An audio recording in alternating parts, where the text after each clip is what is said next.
ಶ್ರೀ ಮಹಾಗಣಾಧಿಪತಯೇ ನಮಃ. ಶ್ರುತಿಸ್ಮೃತಿಪುರಾಣಾನಾಂ ಆಲಯಂ ಕರುಣಾಲಯಂ ನಮಾಮಿ ಭಗವತ್ಪಾದಶಂಕರಂ ಲೋಕಶಂಕರಂ. ದೇವೇ ದೇಹೇ ಚ ದೇಶೇ ಚ ಭಕ್ತ್ಯಾರೋಗ್ಯಸುಖಪ್ರದಂ ಬುಧಪಾಮರ ಸಂಸೇವ್ಯಂ ತಂ ಶ್ರೀ ಜಯೇಂದ್ರಂ ನಮಾಮ್ಯಹಂ. ನಮಾಮಃ ಶಂಕರಾನ್ವಾಕ್ಯ ವಿಜಯೇಂದ್ರ ಸರಸ್ವತೀಂ ಶ್ರೀಗುರುಂ ಶಿಷ್ಟಮಾರ್ಗಾನುನೇತಾರಂ ಸನ್ಮತಿಪ್ರದಂ.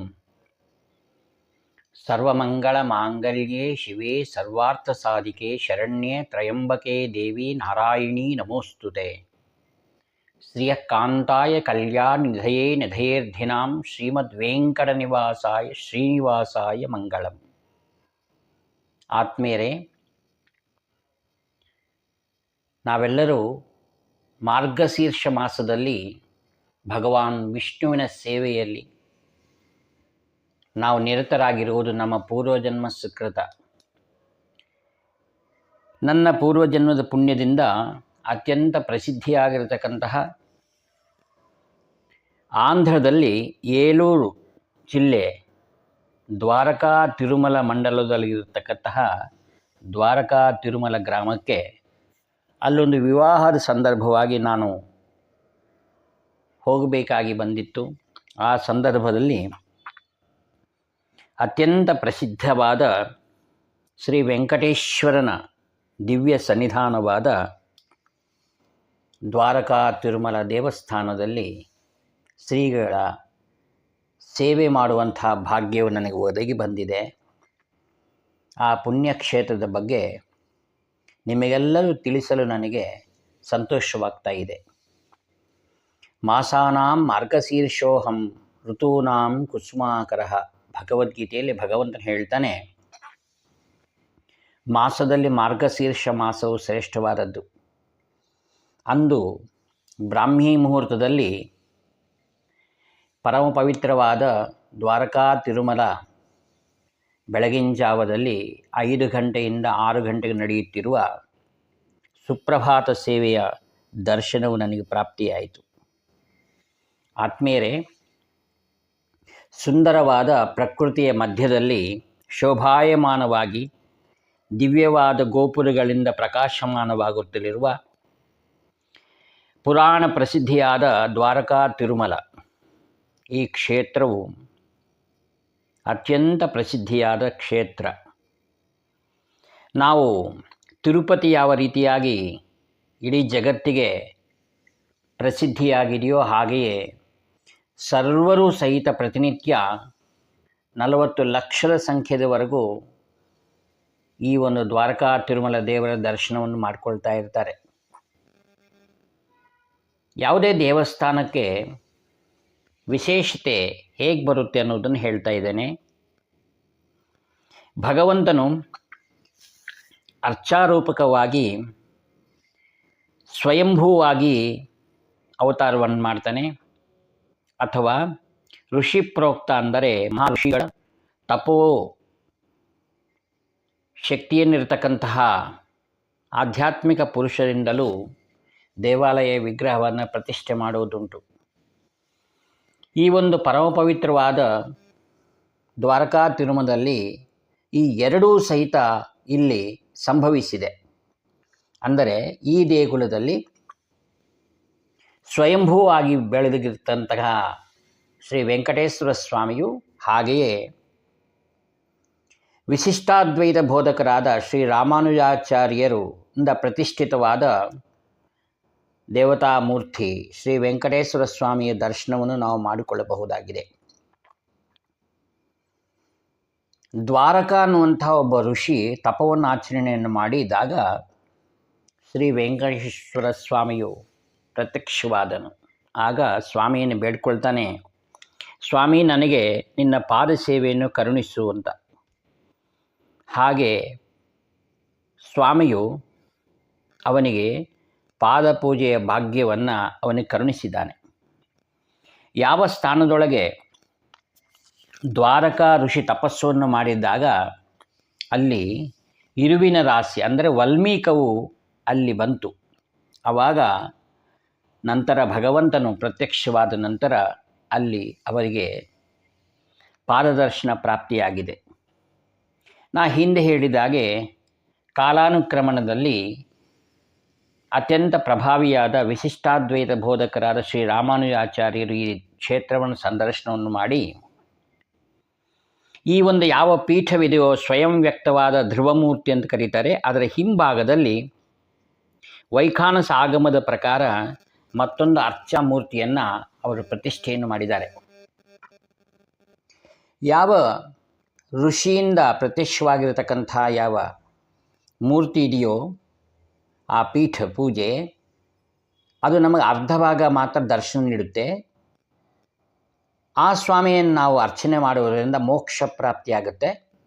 ನಂತರ ಶ್ರೀ ರಾಮಾನುಜಾಚಾರ್ಯರಿಂದ ಪ್ರತಿಷ್ಠಿತವಾಗಿರತಕ್ಕಂಥ ನಮಗೆ ಕಾಣುತ್ತಿರುವ ಪ್ರತಿಮೆಯನ್ನು ದರ್ಶನ ಮಾಡುವುದರಿಂದ ಪುರುಷಾರ್ಥಗಳ ಪ್ರಾಪ್ತಿಯಾಗುತ್ತೆ. ಧರ್ಮ ಅರ್ಥ ಕಾಮ ಮೋಕ್ಷಗಳು ನಮಗೆ ಪ್ರಾಪ್ತಿಯಾಗುತ್ತೆ. ಅತ್ಯಂತ ಪುರಾಣ ಪ್ರಸಿದ್ಧಿಯಾದ ಈ ಪುಣ್ಯಕ್ಷೇತ್ರದಲ್ಲಿ ಯಾವ ರೀತಿ ಎಲ್ಲ ಕೈಂಕರ್ಯಗಳು ಸೇವೆಗಳು ದೊಡ್ಡ ತಿರುಪತಿಯಲ್ಲಿ ಹೇಗೆ ನಡೆಯುತ್ತೋ ಇಲ್ಲಿಯೂ ಅದೇ ರೀತಿಯಾಗಿ ಎಲ್ಲ ಸೇವೆಗಳು ಸಹಿತ ಇಲ್ಲಿ ನಡೆಯುತ್ತವೆ. ಅನೇಕ ಪರಿಸರಗಳಿಂದ ಬಂದಿರತಕ್ಕಂಥ ಯಾತ್ರಾರ್ಥಿಗಳು ಭಕ್ತರು ಇಲ್ಲಿ ಬಂದು ನಿತ್ಯ ನೂತನವಾದ ಶ್ರೀನಿವಾಸ ದೇವರ ದರ್ಶನವನ್ನು ಮಾಡಿಕೊಂಡು ವಿವಾಹ ಇತ್ಯಾದಿ ಮಂಗಳ ಕಾರ್ಯಗಳನ್ನು ಶ್ರೀನಿವಾಸನ ಸನ್ನಿಧಾನದಲ್ಲಿ ಮಾಡಿಕೊಳ್ತಾರೆ. ಈ ಆಲಯ ಪುರಾಣವನ್ನು ನಾವು ಒಮ್ಮೆ ನೋಡಿದಾಗ ಅತ್ಯಂತ ಪ್ರಸಿದ್ಧಿಯಾದ ಕೃಷ್ಣಾ ಗೋದಾವರಿ ನದಿ ಸಂಗಮದ ಪ್ರಾಂತದಲ್ಲಿ ಈ ಪುಣ್ಯಕ್ಷೇತ್ರ ವಿರಾಜಮಾನವಾಗಿದೆ. ದ್ವಾರಕಾ ತಿರುಮಲ ಭಾರತ ದೇಶದಲ್ಲಿ ಒಂದು ಅಗ್ರವಾದ ಸ್ಥಾನದಲ್ಲಿದೆ. ಕಾರಣ ಕೃಷ್ಣಾ ಗೋದಾವರಿಯೋ ಮಧ್ಯಪ್ರದೇಶೇ ಅಂದರೆ ಇದೊಂದು ಹೂಮಾಲೆಯಂತೆ ಶ್ರೀನಿವಾಸ ದೇವರು ಇಲ್ಲಿ ಪ್ರತ್ಯಕ್ಷವಾಗಿದ್ದಾನೆ ಎಂದು ಬ್ರಹ್ಮಪುರಾಣದಿಂದ ನಮಗೆ ತಿಳಿದು ಬರ್ತಾ ಇದೆ. ಯಾರು ದೊಡ್ಡ ತಿರುಪತಿ ಹೋಗಿ ಅಲ್ಲಿ ದರ್ಶನವನ್ನು ಮಾಡಿಕೊಳ್ಳಲಿಕ್ಕೆ ಆಗುವುದಿಲ್ಲವೋ ಅವರೆಲ್ಲರೂ ಸಹಿತ ಅತ್ಯಂತ ಭಕ್ತಿಯಿಂದ ಈ ಕ್ಷೇತ್ರಕ್ಕೆ ಬಂದು ಶ್ರೀ ಸ್ವಾಮಿಯ ದರ್ಶನವನ್ನು ಸೇವೆಯನ್ನು ಮಾಡಿಕೊಂಡು ಶ್ರೀನಿವಾಸ ದೇವರ ಸಂಪೂರ್ಣ ಅನುಗ್ರಹವನ್ನು ಪಡೀತಾ ಇದ್ದಾರೆ. ಇದಕ್ಕೊಂದು ಪುರಾಣ ಇತಿಹಾಸವಿದೆ. ಶ್ರೀರಾಮನ ಅಜ್ಜ ಅಂದರೆ ತಾತನು, ಆತನ ಹೆಸರು ಅಜ ಮಹಾರಾಜ. ಅಜ ಮಹಾರಾಜನು ಶ್ರೀನಿವಾಸ ದೇವರನ್ನು ದ್ವಾರಕಾ ತಿರುಮಲದಲ್ಲಿ ಪೂಜೆಯನ್ನು ಮಾಡಿದ ಹಾಗೆ ಪುರಾಣದಲ್ಲಿ ಬರುತ್ತೆ. ಅಜ ಮಹಾರಾಜನು ಇಂದುಮತಿ ಎನ್ನುವಂಥ ಮಹಾರಾಣಿಯನ್ನು ಸ್ವಯಂವರದಲ್ಲಿ ವಿವಾಹವನ್ನು ಮಾಡಿಕೊಳ್ಳಲಿಕ್ಕಾಗಿ ದಾರಿಯಲ್ಲಿ ಹೋಗುತ್ತಾ ಶ್ರೀನಿವಾಸ ದೇವರ ದರ್ಶನವನ್ನು ಮಾಡುವುದಿಲ್ಲ. ಆ ಸಂದರ್ಭದಲ್ಲಿ ಮದುವೆಯಾದ ನಂತರ ಸ್ವಯಂವರವು ಮುಗಿದ ನಂತರ ಅಲ್ಲಿ ಬಂದಿರತಕ್ಕಂಥ ಇತರೆ ರಾಜರು ಅಸೂಯೆಯಿಂದ ಅಜ ಮಹಾರಾಜನ ಜೊತೆ ಯುದ್ಧವನ್ನು ಮಾಡ್ತಾರೆ. ಆವಾಗ ಆಶ್ಚರ್ಯಚಕಿತನಾದ ಅಜ ಮಹಾರಾಜನು ನಾನು ದಾರಿಯಲ್ಲಿ ಶ್ರೀನಿವಾಸ ದೇವರ ದರ್ಶನವನ್ನು ಮಾಡಲಿಲ್ಲ, ಅದರಿಂದ ನನಗೆ ಈ ರೀತಿಯಾಗಿ ವಿಘ್ನವೂ ಆಗಿದೆ ಎಂದು ತಿಳಿದು ಪಶ್ಚಾತ್ತಾಪಪಟ್ಟು ನಂತರ ಶ್ರೀನಿವಾಸ ದೇವರನ್ನು ತನ್ನ ಸತಿ ಸಮೇತವಾಗಿ ಹೋಗಿ ದರ್ಶನವನ್ನು ಮಾಡ್ತೀನಿ ಅಂತ ಬೇಡಿಕೊಂಡಾಗ ಅಲ್ಲಿ ಪ್ರತ್ಯರ್ಥಿ ರಾಜರ ಮೇಲೆ ಯುದ್ಧವನ್ನು ಸಂಪೂರ್ಣಗೊಳಿಸಿ ವಿಜಯವನ್ನು ಪಡಿತಾನೆ. ಈ ರೀತಿಯಾಗಿ ಮಂದು ತದನಂತರ ಅತ್ಯಂತ ಭಕ್ತಿ ಶ್ರದ್ಧೆಯಿಂದ ದ್ವಾರಕಾ ತಿರುಮಲದಲ್ಲಿ ಬಂದು ಶ್ರೀನಿವಾಸ ದೇವರ ದರ್ಶನವನ್ನು ಮಾಡಿಕೊಂಡು ಕೃಪಾಶೀರ್ವಾದವನ್ನು ಪಡಿತಾನೆ ಎನ್ನುವ ಒಂದು ಕಥೆ ಇದೆ. ಆದ್ಮೇಲೆ ಈ ಒಂದು ದೇವಸ್ಥಾನವನ್ನು ನಾವು ದರ್ಶನವನ್ನು ಮಾಡಿದಾಗ ನಮಗೆ ಬಹಳ ಆನಂದವಾಗುತ್ತೆ. ಯಾವ ದೇವಾಲಯದಲ್ಲಿ ಮೇಲ್ಭಾಗದಲ್ಲಿರತಕ್ಕಂಥ ಶಿಖರಕ್ಕೆ ವಿಮಾನ ಶಿಖರ ಎಂದು ಕರೀತಾರೆ. ಇದು ಬಹಳ ಸುಂದರವಾಗಿದೆ. ಗೋಪುರಗಳು, ದ್ವಾರಕಾ ಮಹರ್ಷಿಯಿಂದ ಸ್ವಯಂ ಪ್ರತಿಷ್ಠಿತವಾದ ವಿಗ್ರಹ ಹಾಗೂ ಪಾದುಕಗಳು ಒಂದೇ ದೇವಸ್ಥಾನದಲ್ಲಿ ಈ ರೀತಿಯಾಗಿರುವಂತಹದ್ದು ಆಶ್ಚರ್ಯ ಮತ್ತು ವಿಶೇಷವಾಗಿರತಕ್ಕಂಥದ್ದು. ವೈಖಾನಸ ಆಗಮದ ಪ್ರಕಾರ ಭಗವಂತನ ಪೂಜೆಗಳು ನಡೀತಾ ಇವೆ. ಸ್ವೀಯವಾದ ಸ್ವಯಂ ಮತ್ತು ವ್ಯಕ್ತವಾದ ವಿಗ್ರಹ ಇವೆರಡನ್ನು ನಾವು ಒಮ್ಮೆಲೆ ನಾವು ನೋಡಬಹುದಾಗಿದೆ. ವೈಶಾಖ ಮಾಸದಲ್ಲಿ ವಿಗ್ರಹ ಪ್ರತಿಷ್ಠೆ ಆಗಿದೆ. ಅದರಿಂದ ವೈಶಾಖ ಮಾಸದಲ್ಲಿ ಸಹಿತ ಬ್ರಹ್ಮೋತ್ಸವಗಳನ್ನು ಮಾಡ್ತಾರೆ. ಹಾಗೆ ಆಶ್ವೇಜ ಮಾಸದಲ್ಲಿ ಮತ್ತೊಂದು ವಿಗ್ರಹವು ಏನಿದೆ ಅದಕ್ಕೂ ಸಹಿತ ಇಲ್ಲಿ ಅಭಿಷೇಕ ಅರ್ಚನೆಗಳು ಎಲ್ಲವನ್ನು ಮಾಡ್ತಾರೆ. ಇಲ್ಲಿ ಒಂದು ವಿಶೇಷ, ಯಾವ ಸ್ವಯಂಭೂ ಇದೆಯೋ ಆ ಸ್ವಯಂಭೂ ವಿಗ್ರಹಕ್ಕೆ ಅಭಿಷೇಕ ಮಾಡುವುದಿಲ್ಲ. ಕಾರಣ, ಒಂದು ಹನಿ ನೀರು ಬಿದ್ದರೂ ಸಹಿತ ಅದರ ಕೆಳಗಿರತಕ್ಕಂತಹ ಇರುವಿಗಳು ಹೊರಗಡೆ ಬರ್ತವೆ.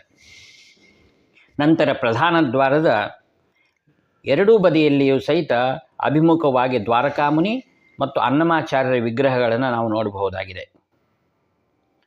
ಹಾಗೆಯೇ ದ್ವಾರದ ಮೇಲ್ಭಾಗದಲ್ಲಿ ಸಪ್ತಋಷಿಗಳ ವಿಗ್ರಹಗಳಿವೆ.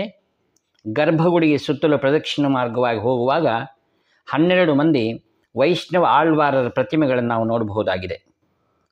ಪ್ರದಕ್ಷಿಣಾ ಮಾರ್ಗದಲ್ಲಿ ದೀಪಾರಾಧನಾ ಮಂಟಪವಿದೆ. ಹಾಗೆಯೇ ಪ್ರಧಾನ ಮಂದಿರದಲ್ಲಿ ಆಂಜನೇಯ ಸ್ವಾಮಿ, ಗರುಡ ಸ್ವಾಮಿ ಮತ್ತು ಧ್ವಜಸ್ತಂಭವನ್ನು ನಾವು ನೋಡಬಹುದಾಗಿದೆ. ಪ್ರಧಾನ ಆಲಯದ ತೂರ್ಪು ಭಾಗ ಅಂದರೆ ಪೂರ್ವ ಭಾಗದಲ್ಲಿ ಯಾಗಶಾಲೆ, ವಾಹನ ಶಾಲೆ, ಮಹಾನಿವೇದನಾ ಶಾಲೆ, ಪಶ್ಚಿಮದಲ್ಲಿ ಯಾವ ನೈವೇದ್ಯವನ್ನು ಮಾಡ್ತಾ ಇರತಕ್ಕಂಥ ಒಂದು ನಿವೇದನಾ ಶಾಲೆಯನ್ನು ನಾವು ನೋಡಬಹುದಾಗಿದೆ. 4 ದಿಕ್ಕುಗಳಿಗೂ ಸಹಿತ 4 ಗಾಳಿ ಗೋಪುರಗಳನ್ನು ನಾವು ನೋಡಬಹುದಾಗಿದೆ. ದಕ್ಷಿಣ ಭಾರತದಲ್ಲಿ ಶಿಲ್ಪ ಶೈಲಿಯನ್ನು ನಾವಿಲ್ಲಿ ದರ್ಶಿಸಬಹುದು.